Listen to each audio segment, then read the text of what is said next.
അടിയന്തരാവസ്ഥ പോരാളികൾക്ക് ആദരവർപ്പിച്ച പ്രധാനമന്ത്രി നരേന്ദ്രമോദി.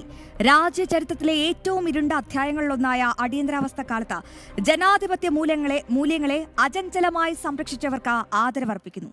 1975 ജൂൺ 25 ജനാധിപത്യത്തിന്റെ ചരിത്രത്തിലെ കറുത്ത അധ്യായമാണെന്ന് ആഭ്യന്തരമന്ത്രി അമിത് ഷായും പറഞ്ഞു. അടിയന്തരാവസ്ഥ നമ്മുടെ ഭരണഘടനയ്ക്ക് നേരെയുള്ള നേരിട്ടുള്ള ആക്രമണമായിരുന്നു. പൗരസ്വാതന്ത്ര്യം റദ്ദാക്കപ്പെടുന്നതും അഭിപ്രായ സ്വാതന്ത്ര്യത്തിന് നിയന്ത്രണങ്ങൾ ഏർപ്പെടുത്തുന്നതും രാഷ്ട്രീയ നേതാക്കളെയും മാധ്യമപ്രവർത്തകരെയും സാമൂഹിക പ്രവർത്തകരെയും അറസ്റ്റ് ചെയ്യുന്നതും നമ്മുടെ ജനാധിപത്യത്തിന്റെ അടിത്തറയായ സ്ഥാപനങ്ങൾക്ക് നേരെയുള്ള ആക്രമണവും അതിന് സാക്ഷ്യം വഹിച്ചുവെന്നും പ്രധാനമന്ത്രി എക്സിൽ കുറിച്ചു. അതേസമയം മൗനം പാലിക്കാൻ വിസമ്മതിച്ച് നമ്മുടെ ഭരണഘടനയിൽ ഉൾച്ചേർത്ത ആദർശങ്ങൾ ഉയർത്തിപ്പിടിച്ച എണ്ണമറ്റ പൗരന്മാരുടെ അസാധാരണമായ ധൈര്യവും അത് വെളിപ്പെടുത്തിയെന്നും നരേന്ദ്രമോദി ചൂണ്ടിക്കാട്ടി.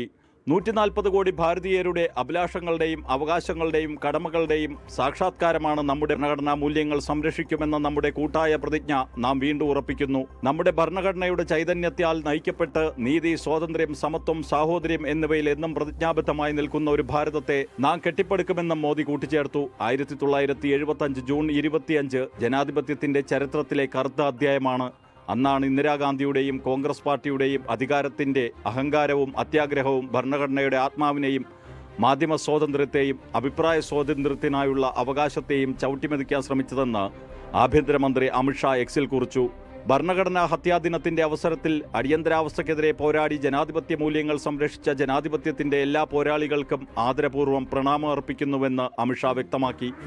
ജൂൺ 25 ഭരണഘടനാ ഹത്യാദിനമായി ആചരിക്കാനുള്ള മോദി സർക്കാരിന്റെ ലക്ഷ്യം ഈ കറുത്ത അധ്യായത്തെ രാഷ്ട്രത്തിന്റെ ഓർമ്മയിൽ ജീവസുറ്റതായി നിലനിർത്തുകയും ഭാവിയിൽ കോൺഗ്രസ് പാർട്ടി ജനാധിപത്യത്തിനും ഭരണഘടനയ്ക്കും നേരെ ഇത്തരമൊരു ആഘാതം ഒരിക്കലും വീണ്ടും ഏൽപ്പിക്കില്ലെന്ന് ഉറപ്പാക്കുകയും ചെയ്യുക എന്നതാണെന്നും ആഭ്യന്തരമന്ത്രി കൂട്ടിച്ചേർത്തു. ജനം, ഡൽഹി.